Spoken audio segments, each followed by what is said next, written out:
beshiecells. For Witty Wednesday question, which bacterial structure is responsible for motility? The answer is letter B, flagella. These are exterior protein filaments that rotate, and they are used by microorganisms for motility.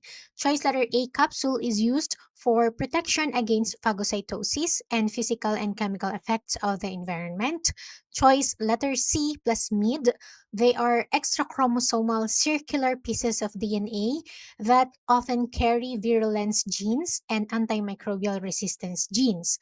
While choice letter D, pilus, they are non-motile, long, hollow protein tubes that connect two bacterial cells and mediate DNA exchange. That's all for today. Remember that Jesus loves you. Bye.